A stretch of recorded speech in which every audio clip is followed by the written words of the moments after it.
Subscribe करिए हमारे channel target UP TET CTET को और बेल आइकन को दबाइए। हेलो दोस्तों, मैं आनंद स्वागत करता हूं आप सभी का आपके अपने channel target UP TET CTET में। दोस्तों, हम पढ़ते आ रहे हैं आपके डीएलएड थर्ड सेमेस्टर के गणित विषय को और इसमें 17 क्लासेस हो चुकी हैं। पिछले क्लास में दोस्तों हमने नया चैप्टर शुरू किया था जिसमें हम पढ़ रहे थे घन घनाभ की अवधारणा चैप्टर को, जिसमें हमने घनाभ क्यूबॉइड पढ़ लिया था।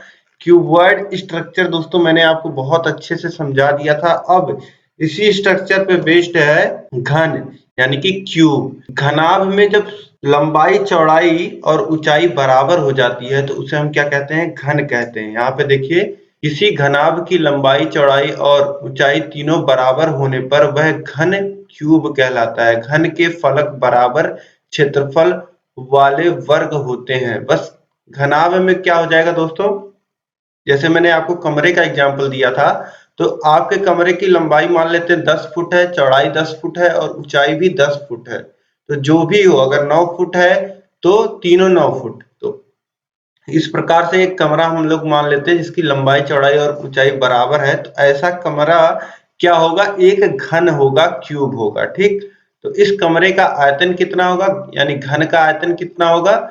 इसका घन का क्यूब का वॉल्यूम कितना होगा? भुजा का क्यूब यानी कि एक क्यूब आप लिख सकते हैं। फिर घन का पृष्ठ कितना होगा?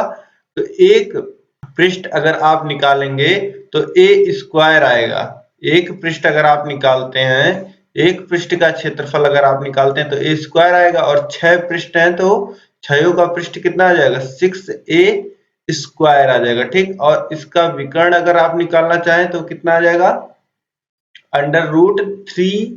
अब देखो, अंडर रूट वहां पे क्या होता था? A square plus b square plus c square. अब यहाँ ए बी सी तीनों बराबर है तो 3a स्क्वायर हो जाएगा, यानी कि a√3 हो जाएगा यहाँ पे विकर्ण की वैल्यू। ठीक है, अब यह देख लिया आपने, घन के फॉर्मूले देख लिए आपने।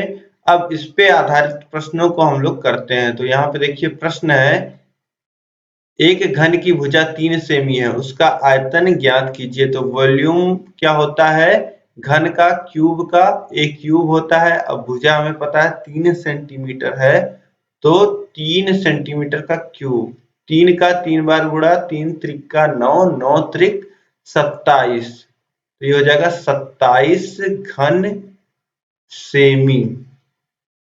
ठीक है, इस प्रकार से आप लिख लो, या सेमी क्यूब लिख दो इस प्रकार से। ठीक है, तो ये कितना हो जाएगा? 27 घन सेंटीमीटर। इसके बाद अगला प्रश्न हम लोग देखते हैं दोस्तों, एक घन का पृष्ठ 864 वर्ग सेमी है, उसकी कोर की लंबाई ज्ञात कीजिए। अब कोर मतलब क्या हो गया? भुजा। ठीक, यहाँ पे आपको घन का पृष्ठ दिया हुआ है, घन का पृष्ठ दिया हुआ है, तो घन का पृष्ठ कितना होता है? घन का पृष्ठ का सूत्र अभी हमने देखा, कितना होता है? 6a स्क्वायर होता है। अब यहाँ पे पृष्ठ कितना दिया गया है? 864, पृष्ठ की जगह लिख देंगे और 6a स्क्वायर इस प्रकार से लिख देंगे, या फिर a स्क्वायर को एक तरफ करिए तो ये 6 क्या होगा? यहाँ गुणे में है तो उधर जाएगा तो बट्टे में हो जाएगा। तो 864 बटे 6, 6 से काटिए, देखिए एक बार में बचा 2, फिर 6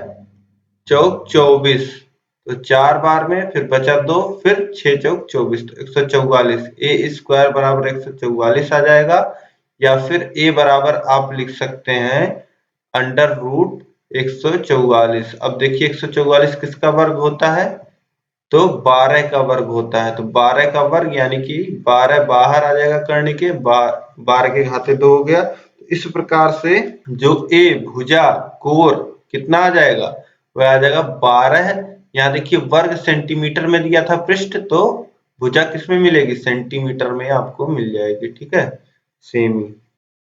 तो इस प्रकार से आपने यहाँ देख लिया कि अगर आपको पृष्ठ दिया है तब भी आप भुजा निकाल सकते हैं। अब इसके आगे देखिए अगला प्रश्न है, यहाँ पे 10 सेमी भुजा के दो घनों को बराबर सटाकर रखने से प्राप्त घनाभ का संपूर्ण पृष्ठ ज्ञात कीजिए। अब यहाँ पे देखिए एक इंटरेस्टिंग प्रश्न है, 10 सेंटीमीटर भुजा के दो घन, मतलब दो घन है हमारे पास जिसकी भुजा कितनी है? 10 सेंटीमीटर है, और उनको सटा करके रख दिया गया है। तो हमें क्या निकालना है हमें जो घनाभ बनेगा। अब देखिए 10 सेंटीमीटर के दो घन को अगर आप सटा करके रख दोगे, 10 सेंटीमीटर के दो घन हैं, 10 सेंटीमीटर के दो घन हैं, ये एक 10 सेंटीमीटर का घन है, ठीक। अब इसे सटा करके रख दिया गया है 10 सेंटीमीटर के एक और घन के साथ।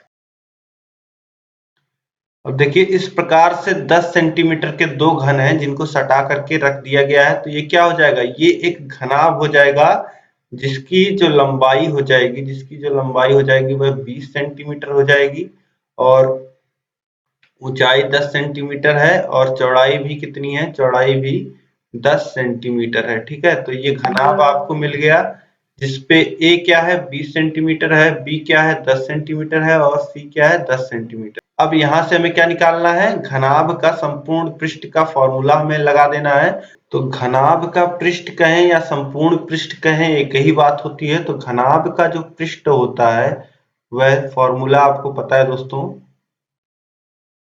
फॉर्मूला होता है 2 इंटू लंबाई गुणे चौड़ाई यानी कि a इंटू बी और फिर चौड़ाई गुणे ऊंचाई यानी कि b इंटू सी और ऊंचाई गुणे लंबाई यानी कि c इंटू a, यही फॉर्मूला होता है, ठीक।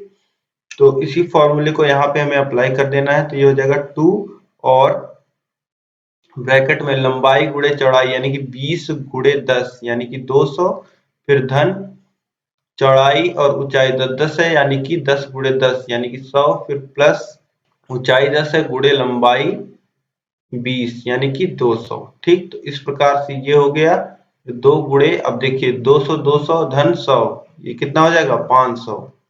अब 500 का दूना कितना हो जाएगा 1000। तो उत्तर कितना आ जाएगा यहाँ पर 1000। देखिए पृष्ठ है तो सेमी स्क्वायर, क्योंकि पृष्ठ क्या होता है क्षेत्रफल होता है, ठीक, या वर्ग सेमी आप लिख सकते हैं। अब यहाँ पे दोस्तों यह प्रश्न आप समझ गए होंगे। इसके बाद अगला प्रश्न हम देखते हैं। यहाँ पे देखिए अगला प्रश्न है, एक कमरे के फर्श का क्षेत्रफल 48 वर्ग मीटर है, यदि उसकी ऊंचाई 5 मीटर हो तो कमरे का आयतन ज्ञात कीजिए। अब इस प्रश्न में देखिए आपको एक कमरे के फर्श का क्षेत्रफल आपको दे दिया गया है। मान लेते हैं यह एक कमरा यहाँ पे हम लोग बना लेते हैं। देखिए एक कमरे के फर्श का क्षेत्रफल दिया गया है।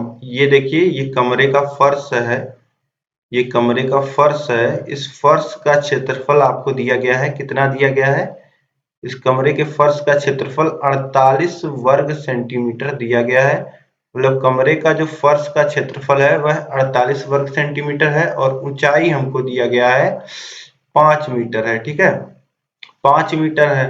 तो अब हमसे क्या पूछ रहा है, आयतन पूछ रहा है। तो अगर कमरे का आयतन वॉल्यूम हमको निकालना है तो वॉल्यूम हम कैसे निकालते हैं, a इंटू बी इंटू सी, यानी कि कमरे का जो लंबाई और चौड़ाई होता है उसका गुणा करके हम लंबाई चौड़ाई और ऊंचाई का गुणा करके हम निकालते हैं वॉल्यूम।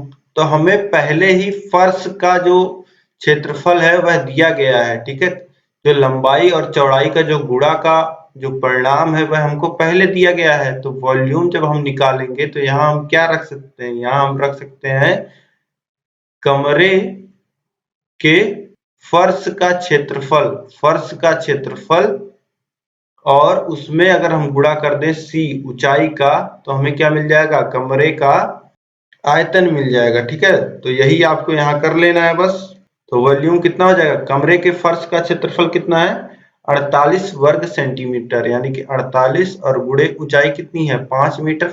तो अब 5 का गुणा कर दीजिए 48 में, तो 8 पच्चे 40 के शून्य, हासिल लगा 4 और 5 चौको 20 और 4 24 यानी कि 240 घन मीटर, ये हो जाएगा कमरे का आयतन, ठीक है।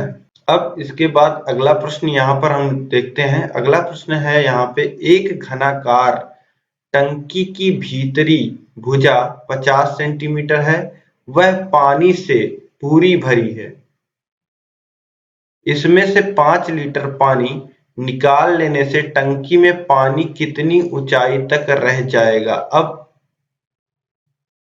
यहाँ पर एक घनाकार टंकी है, एक घन के आकार की टंकी है जिसकी हमें भीतरी भुजा दी गई है, घनाकार टंकी है। तो इस प्रकार से आप सोचिए, एक घन आप यहाँ पे ड्रॉ कर लीजिए, एक घन यहाँ पे हम बना लेते हैं। तो यह एक टंकी है, ठीक है, इसमें पानी भरा जा सकता है, ठीक है। यह एक टंकी है जिसमें हम पानी या कोई भी लिक्विड स्टोर कर सकते हैं। तो इसमें पानी पूरा फुल भरा हुआ है, ठीक। बोल रहा है प्रश्न में, एक घनाकार टंकी है जिसकी भीतरी भुजा जो है वह 50 सेंटीमीटर है, यानी कि जो भी इसकी लंबाई चौड़ाई ऊंचाई है वह 50 सेंटीमीटर है और वह पानी से पूरी भरी हुई है। इसमें से 5 लीटर पानी निकाल लेते हैं तो टंकी में पानी कितने ऊंचाई तक रह जाएगा, यह हमें बताना है, ठीक। तो देखिए, सबसे पहले एक चीज जो आपको जानना होता है वह यहाँ पे प्रश्न में दिया गया है कि 1 लीटर बराबर होता है 1000 घन सेमी, ठीक। यह आपको पता होना चाहिए। अब इसके बाद इसे हम सॉल्व कैसे करेंगे यह आपको देखना है। हम सबसे पहले देख लेते हैं कि पानी अगर पूरा भरा है तो उस पानी का आयतन, मतलब टंकी में कितना पानी आ सकता है, वह कितना आ सकता है उसके आयतन के बराबर। समझ रहे हैं आप, जितना उसकी क्षमता है, पूरी उसकी जो टंकी की कैपेसिटी है, वह अगर आपको देखना है कि कितना पानी इसमें आ सकता है, आप इस प्रकार से देख सकते हैं कि उस टंकी का आयतन कितना है। तो इस टंकी का आयतन अगर हम निकालेंगे वॉल्यूम, तो A क्यूब हो जाएगा, यानी कि 50 सेमी है तो 50 का 3 बार गुणा कर दीजिए। तो 50 गुणे 50 गुणे 50, 5 पच्चे 25 और 25 पच्चे 125 और 3 शून्य, यानी कि 1,25,000 घन सेमी इसमें पानी आ सकता है। और अब देखिए, कह रहा है कि 5 लीटर पानी निकाल लिया गया है। 5 लीटर पानी जो है वह निकाल लिया गया है। तो 5 लीटर अगर पानी निकाल लिया गया है तो इसको अगर 5 लीटर को हम घन सेमी में बदलें तो कितना होगा। 5 लीटर, लीटर की जगह अगर इसको घन सेमी में लिखना हो 1 लीटर को, तो 1000 घन सेमी हम लोग लिख सकते हैं, ठीक है। यानी कि 5000 घन सेमी पानी निकाल लिया गया है। कुल जो पानी था वह कितना था, इसके आयतन के बराबर। जितनी टंकी के जो आयतन है उतना पानी वह स्टोर कर सकता है। तो अब टंकी में कितना पानी रह गया है, 1,25,000 घन सेमी था जिसमें से 5000 निकाल लिया गया है। तो शेष पानी कितना रह गया है, शेष पानी का आयतन अगर हमें निकालना हो, शेष पानी का आयतन अगर हमें निकालना हो तो 1,25,000 ऋण 5000 हम कर सकते हैं। तो 1,25,000 में से 5000 घट जाएगा तो 1,20,000 बच जाएगा, ठीक। तो 1,20,000 घन सेमी पानी अभी इसमें है। तो यहाँ पे पूछ रहा है कि कितनी ऊंचाई तक पानी रह जाएगा, टंकी में कितनी ऊंचाई तक पानी रह जाएगा। मतलब अब किसी भी बर्तन में से आप कुछ पानी निकाल लोगे तो पानी का स्तर जाहिर सी बात है घट जाएगा। तो कितनी ऊंचाई तक पानी रह जाएगा यह यहाँ पे पूछ रहा है प्रश्न में, ठीक। तो अब कैसे यह हम लोग निकालेंगे, तो अब हमारे पास जो बचा हुआ आयतन है वह यह है, जो बचा हुआ आयतन है वह यह है 1,20,000 घन सेमी, ठीक। अगर इस आयतन को हम लोग इस घन में भरें तो किस ऊंचाई तक भरा जाएगा, यह अगर आपको निकालना है आप किस प्रकार से निकाल सकते हैं। अब जो इसमें पानी बच गया दोस्तों, जो शेष पानी का आयतन बच गया है, अब यह जो आयतन बच गया है, शेष पानी जो घन में बचा हुआ है वह किस आकार में बचा हुआ होगा, वह एक घनाभ के आकार में बचा हुआ होगा। तो इसका आयतन हम लोग घनाभ का कैसे निकालते हैं, लंबाई गुणे चौड़ाई गुणे ऊंचाई, इसी प्रकार से निकालते हैं, ठीक। तो शेष पानी का जो आयतन है वह 1,20,000 है, ठीक। और लंबाई चौड़ाई तो आपको पता ही है, लंबाई चौड़ाई तो पता ही है क्योंकि वह घनाभ में रखा है। तो लंबाई इस घनाभ के बराबर होगी, यानी 50 सेंटीमीटर। चौड़ाई भी आपको पता है कि 50 सेंटीमीटर ही है टंकी की। बस ऊंचाई में अंतर आएगा, यह आपको पता है। तो ऊंचाई में अंतर आएगा तो ऊंचाई को ऊंचाई रहने दीजिए और लंबाई और चौड़ाई को 50-50 रख दीजिए। तो 50 गुणे 50 और गुणे ऊंचाई हो जाएगा, ठीक। या फिर लंबाई गुणे चौड़ाई की जगह आप क्या लिख सकते हैं, यहाँ पे आप लिख सकते हैं जो टंकी के पेदे का क्षेत्रफल है, यह लंबाई गुणे चौड़ाई जो है यह टंकी के पेदे का क्षेत्रफल है। इसको इस प्रकार से भी आप लिख सकते हैं। तो ऊंचाई निकालने के लिए अब हम यहाँ क्या करेंगे, 1,20,000 में 50 गुणे 50 का भाग हो जाएगा, ठीक है। तो ये शून्य से शून्य कट जाएगा और 5 से काटेंगे हम लोग 120 को, तो ये कट जाएगा 2 बार और 4 बार, ठीक। 240 हो जाएगा, 240/5 आ जाएगा। फिर 5 से 240 को काटेंगे तो 5 चौक को 20 और बचा 4 और 0, 5 अट्ठे 40 यानी कि 48 हमें उत्तर मिल जाएगा, ठीक है। तो 48 सेंटीमीटर ऊंचाई तक, मतलब कि 2 सेंटीमीटर घट जाएगा। यहाँ 48 सेंटीमीटर ऊंचाई तक यह पानी भरा होगा और 2 सेंटीमीटर नीचे आ जाएगा। 2 सेंटीमीटर जो है वह इसका स्तर घट जाएगा। अगर 5 लीटर पानी हम लोग निकाल लेते हैं तो टंकी का जो जल स्तर है वह 2 सेंटीमीटर घट जाएगा और 48 सेंटीमीटर ऊंचाई तक पानी भरा रहेगा, ठीक है। तो इस प्रकार से दोस्तों आप समझ पा रहे होंगे, बहुत ही आसानी से ऐसे भी प्रश्नों को आप सॉल्व कर सकते हैं। जैसे मैंने आपको इमेजिन करना सिखा दिया है कि कैसे आपको इमेजिन करना है चीजों को, आप एक बार इमेजिन कर ले जाओगे तो आप क्वेश्चंस को सॉल्व कर ले जाओगे, ठीक है। तो इस प्रकार से यहाँ पर जितने भी घनाभ के प्रश्न बनते हैं इनको भी आप आसानी से सॉल्व कर लोगे। और अभी 2 स्ट्रक्चर्स बच रहे हैं हमारे, बेलन और शंकु। तो बेलन और शंकु को हम लोग नेक्स्ट क्लास में पढ़ेंगे। बेलन है हमारा, बेलन को हम लोग नेक्स्ट क्लास में पढ़ेंगे। सिलेंडर और शंकु कोण, ये दोनों हमको पढ़ने हैं, तो ये हम नेक्स्ट क्लास में पढ़ेंगे।